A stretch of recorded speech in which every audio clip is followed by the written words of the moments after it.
잠언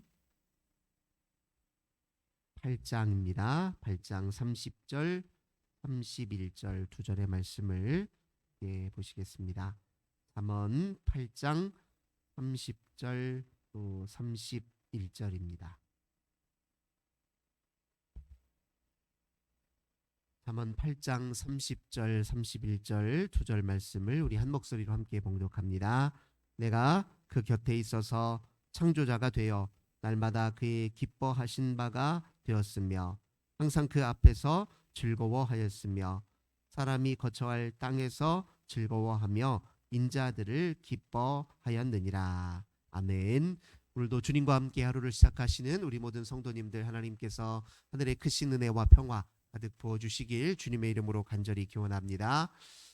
오늘 본문 말씀 통해서 자연계시 이런 제목으로 함께 은혜 나누도록 하겠습니다. 잠언은 지혜 문학에 속하고 잠언 전체가 우리 삶의 지혜를 다루고 있다는 것은 우리가 이미 이렇게 잘 알고 있는 사실입니다. 근데 이제 잠언에서 말하는 지혜는 우리 인간이 이 세상을 탐구하여 스스로 터득한 지식보다 이제 훨씬 높은 차원의 것을 의미합니다. 근본적으로 이 잠언에서 다루는 지혜는 다 하나님에게서 기원한 지혜다 이렇게 이해할 수 있습니다. 그래서 잠언 1장 7절에 우리가 잘 알고 있는 말씀이죠. 여호와를 경외하는 것이 지식의 근본이어들 미련한 자는 지혜와 훈계를 멸시하느니라 이렇게 말하고 있잖아요. 하나님을 경외하는 데서부터 인간의 근본적인 지혜가 터득되고 밝혀진다. 이게 이제 잠언에서 말하고 있는 이제 핵심 내용 중에 하나입니다. 이 지혜가 하나님에게서 기원했기 때문에 신학적으로는 이 지혜가 계시와도 통하는 면이 있습니다. 신학적으로 이 계시다라는 말은 무엇이냐면 인간이 자기 스스로 고안해내거나 자기 지성과 이성을 통해서 밝혀낸 지식이 아니라 하나님이 우리에게 드러내 보여주신 하늘로부터 터득된 지식을 일컬을 때 이제 그걸 계시란 말을 씁니다. 신학에서 이 계시는 크게 둘로 분류를 하는데요. 특수 계시와 일반 계시로 그렇게 분류됩니다. 특수 계시라고 하는 것은 예수 그리스도를 통한 계시예요.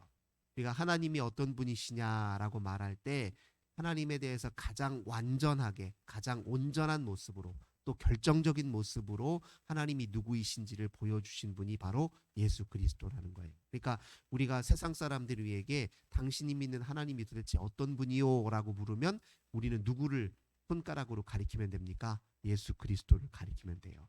그분을 보십시오. 그분의 삶을 보시고 그분의 인격을 보시고 그분의 가르침을 보세요.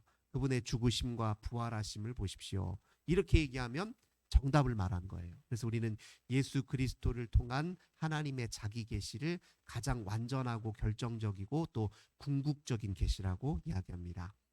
그리고 이제 두 번째로 그게 이제 특수 계시예요. 그럼 또 일반 계시라는 게 있는데 이 일반 계시라고 하는 게 뭐냐면 자연을 통해서 또는 인간의 양심을 통해서 또는 우리 역사를 통해서 하나님이 당신의 뜻을 밝혀 드러내 보이시고 하나님이 어떤 분이신지를 드러내시는 것을 우리가 일반 계시라고 이야기합니다.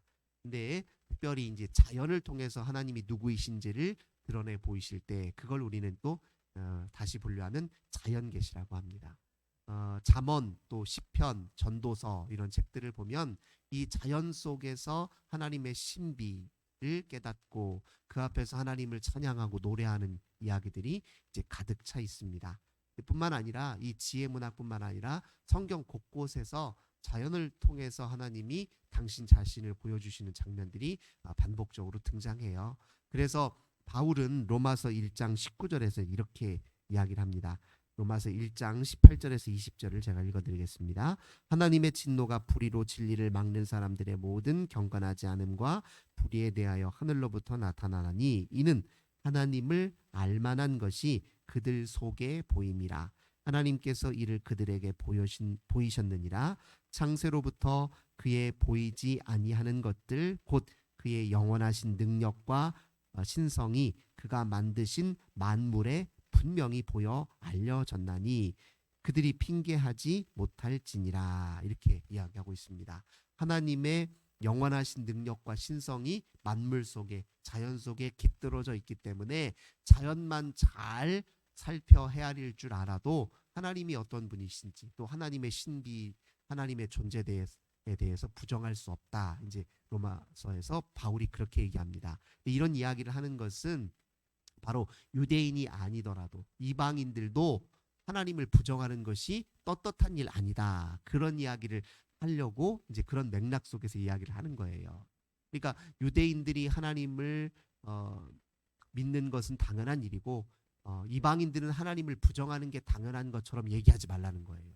이방인들에게도 하나님이 하나님을 알 수 있는 통로를 주셨고 또 유대인들에게는 율법을 주신 대신에 이방인들에게는 무엇을 주었냐? 양심의 법이라는 걸 주었다는 거예요. 그러니까 율법이 없더라도 하나님의 법에 대해서 나는 알 수 없었다, 나는 모른다라고 핑계댈 수 없다. 그런 맥락에서 이런 이야기를 한 겁니다.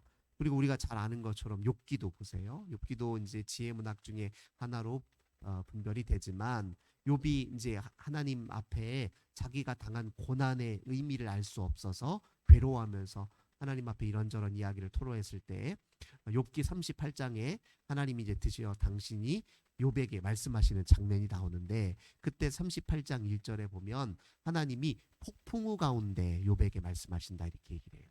그리고 이제 하나님이 말씀하시는 주요 논지가 무엇이냐면 내가 세상을 지을 때 그때 네가 그 세상에 내가 담아놓은 이치와 섭리와 그 질서를 네가 다 헤아려 아느냐. 네가 아는 것은 지극히 부분적이고 작은 건 아니냐. 이런 말씀을 하시거든요. 그러니까 자연의 신비 속에서 하나님의 신비를 보도록 그렇게 유도하신 것입니다. 그래서 마지막에 욥기 42장에 욥이 그 스스로 이렇게 고백을 합니다. 주께서는 못하실 일이 없사오며 무슨 계획이든지 못 이루실 것이 없는 줄 아오니 무지한 말로 이치를 가리는 자가 누구이니까 나는 깨닫지도 못한 일을 말하였고 스스로 알 수도 없고 헤아리기도 어려운 일을 말하였나이다. 이렇게 얘기를 해요. 겸손히 하나님의 자연의 그 신비 앞에 하나님의 신비 앞에 겸손하여서 제 무지한 말로 제 무지한 생각으로 제 무지한 이성으로 어떻게 하나님의 전체 그 섭리를 다 헤아려 알 수 있습니까? 제가 이제 깨달았습니다 하고 고백하는 장면이 등장합니다. 이것 아니더라도 우리 예수님의 가르침을 한번 잘 생각해 보세요. 예수님의 가르침의 상당수는 다 자연 속에서 터득한 지혜예요. 예를 들면 예수님이 하나님 나라에 관해 비유로 말씀하실 때 씨 뿌리는 자의 비유, 겨자씨 비유, 그 다음에 우리가 잘 아는 대로 공중에 새를 보라 들의 백합화라 하면서 무엇을 먹을까 입을까 마실까 염려하지 말라 하신 말씀 있잖아요. 그것도 전부 다 자연을 빗대어 하나님의 지혜, 하나님 나라의 법칙, 원리를 설명하신 것이거든요. 예수님은 그런 의미에서 보면 굉장히 친자연적인 분입니다. 그리고 고대의 그리스 철학자들도 대체로 다 어떤 무엇으로 분류를 하냐면 자연 철학자로 분류를 해요. 자연에 깃들어져 있는 그 만물의 이치와 원리와 질서를 통해서 삶의 원리를 끄집어냈기 때문에 그들은 이제 자연 철학자라고 이야기합니다. 자연을 이루고 있는 만물의 원리가 근본 원리가 무엇일까? 이 자연은 무엇으로 구성되어 있을까? 이런 걸 늘 성찰하고 사유하는 과정에서 이제 철학이 뽑혔잖아요. 그런 맥락에서 보더라도 이 자연이 우리에게 하나님에 대해서 일러주는 그 지혜와 계시가 크다. 우리가 얼마든지 분명히 인식할 수 있습니다. 오늘 본문에서도 사실 이 자연을 통한 하나님의 지혜를 노래하고 있습니다. 특별히 8장 22절에 보면 이렇게 얘기해요. 여호와께서 그 조화의 시작 곧 태초에 일하시기 전에 나를 가지셨으며 이렇게 얘기해요. 하나님이 이 자연을 지으실 때 무엇으로 지으셨냐면 지혜로 지으셨다는 거예요. 여기서 지금 태초에 일하시기 전에 말하는 이 나라고 하는 게 바로 지혜를 의미합니다. 하나님이 지혜롭게 또 질서 있게 조화롭게 이 만물을 지으셨다는 겁니다. 그렇게 시작하면서 23절 태초에 만세전부터 24절 바다가 생기기 전에 25절 산이 생기기 전에 그러니까 모든 것이 창조되기 직전에 하나님이 이 지혜로 세상을 지으셨다 이렇게 얘기를 합니다. 그러면서 오늘 우리가 읽었던 본문 보면 내가 그 곁에 있어서 이 지혜가 하나님 곁에 있어서 창조자가 되어 즉 하나님이 창조하실 때 협조자가 되어서 날마다 그의 기뻐하신 바가 되었고 항상 그 앞에서 즐거워하였으며 이렇게 표현하고 있습니다. 그러니 이 자연을 통해 우리의 삶의 이치를 경험하고 또 하나님의 지혜를 알 수 있다. 이렇게 본문이 이야기하고 있습니다. 근데 여기서 이제 재밌는 표현은 뭐냐면 그 기뻐하신 바가 되었으며 항상 즐거워하였다. 이런 표현이 있어요. 그러니까 자연의 이치로 삶을 살아가는 것, 자연에서 터득된 지혜로 삶을 살아가는 것은 우리에게 기쁨과 즐거움이 될 수 있다라고 이야기합니다. 특별히 이 시대에 이런 말씀에 조금 주목해야 될 이유가 무엇이냐면요. 우리가 지금 직면에 있는 이 지구의 문제가 보통 심각한 것은 아닙니다. 우리 이미 뭐 언론을 통해 자세히 알고 있는데 잘 경각심을 갖지 않는 게 이제 더 큰 문제예요. 지구 온도가 계속 올라가고 있거든요. 지구 온도가 올라가기 때문에 지금 말 그대로 지구가 몸서리를 치고 있는 겁니다. 어느 쪽에서는 지구 반대편에서는 지독하게 엄청나게 많은 비가 내리고 있어요. 일본에도 지금 최근에 비 엄청 후쿠오카에 엄청 많이 왔다고 하더라고요. 그리고 한쪽에서는 지독한 가뭄이 일어나요. 이게 다 이제 이상기후 현상이라고 이야기하는데 이게 지구 온도와 다 관련된 겁니다. 지구 온도가 지금보다 앞으로 1도만 더 높아져도 아마 인간이 감당하기 어려울 수준의 자연재해들이 일어날 거다라고 지금 전문가들이 예측하고 있거든요. 근데 이게 온도가 급속하게 올라가는 이유는 아주 극명하게 과학적으로 증명이 돼 있습니다. 이 탄소 때문에 그래요. 인간이 배출하는 탄소 때문에 이게 소위 말해서 지구를 이렇게 덮어서 열이 지구 밖으로 방출되는 걸 막기 때문에 온도가 계속 올라가거든요. 이것 때문에 남극과 북극의 빙하도 다 녹고 있고 그리고 거기에서 해수면이 계속 상승하고 있어서 지금 태평양의 많은 섬들이 이제 사라지고 있어요. 그 젊은이들이 좋아하는 여행 가기 좋아하는 몰디브 거기도 곧 있으면 이제 얼마 안 있으면 바다에 다 잠길 것이다라는 이야기가 그렇게 해수면이 지속적으로 상승하거든요. 근데 이 탄소라는 게 다 에너지, 인간이 사용하는 에너지에서 나오는 거잖아요. 인간이 사용하는 이 에너지라고 하는 건 과학 기술 문명과 다 관련이 있습니다. 이 과학 기술 문명이 발달한다는 것은 어떤 의미를 갖고 있냐면 그 제레미 리프킨이라고 하는 분이 엔트로피 법칙이라는 책에서 뭐라고 얘기하냐면 인간의 과학 기술의 발전이라는 것은 짧은 시간에 에너지를 삽시간에 많이 쓴다라고 이렇게 정의 내릴 수도 있다고 얘기해요.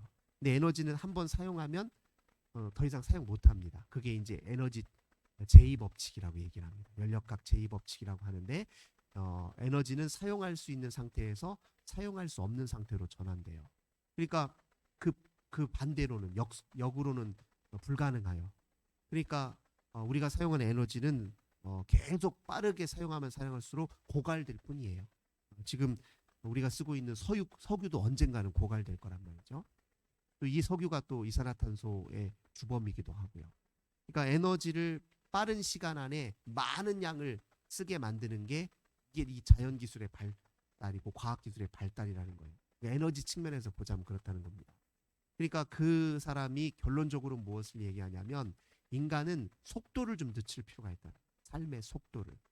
예를 들면 삶의 속도를 늦추려면 우리가 쓰고 있는 자원들도 아껴 쓸 필요가 있다는 거죠. 우리는 너무 지나치게 소비 중심적으로 삶을 살기 때문에 소비하는 만큼 더 많이 생산해야 되잖아요. 생산한다는 건 다 에너지가 들어간다는 일이잖아요.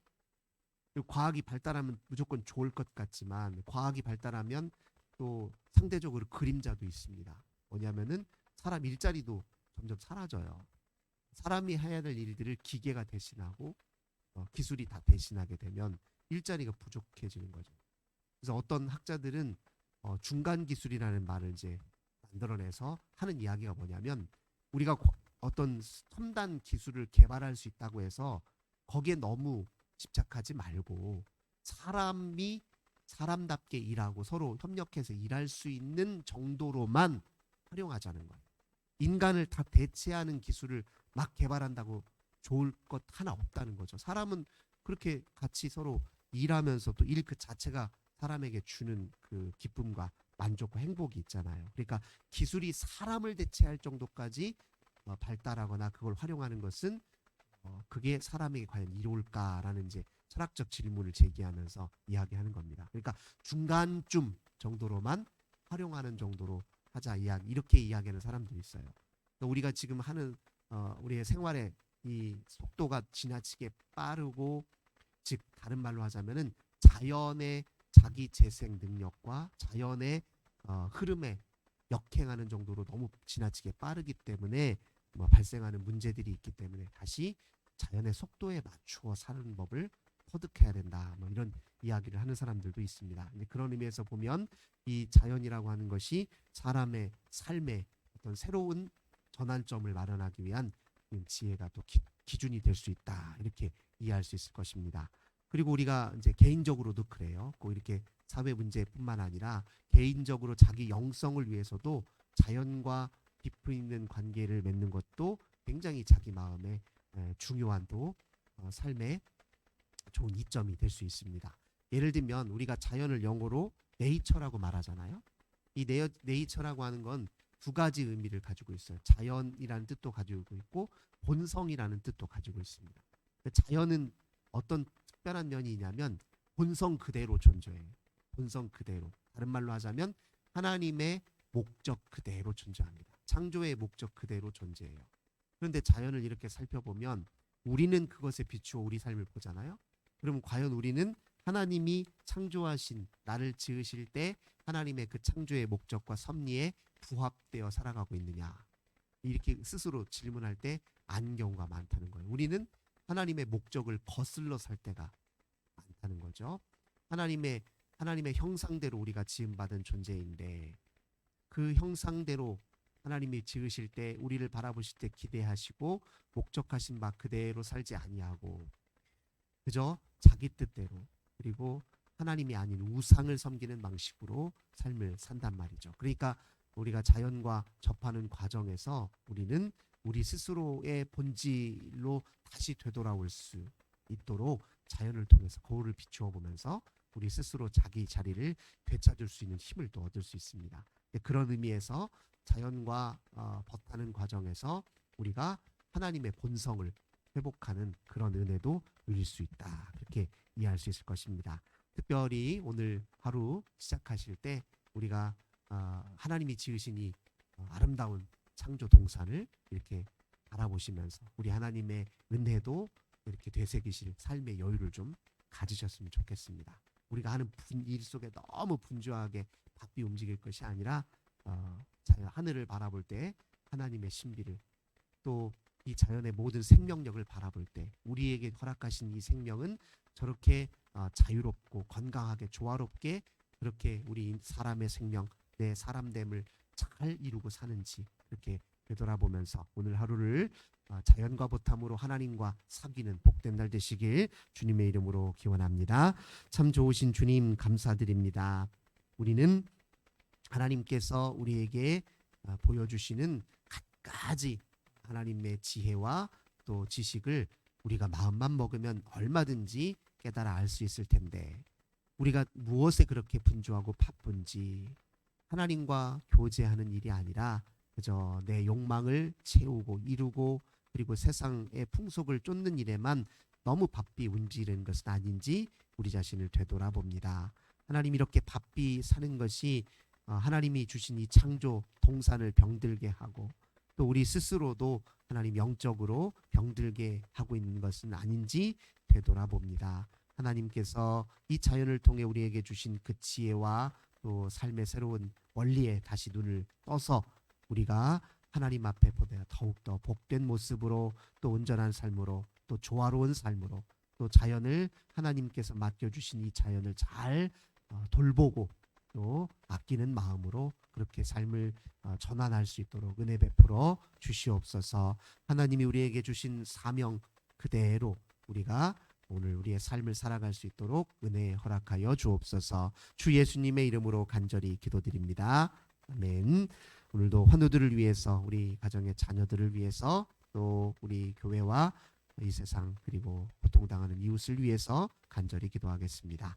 하나님 감사합니다. 오늘도 기도로 하루를 시작합니다. 우리 주님을 의지합니다. 주님의 지혜를 우리의 가슴에 담습니다. 하나님과 함께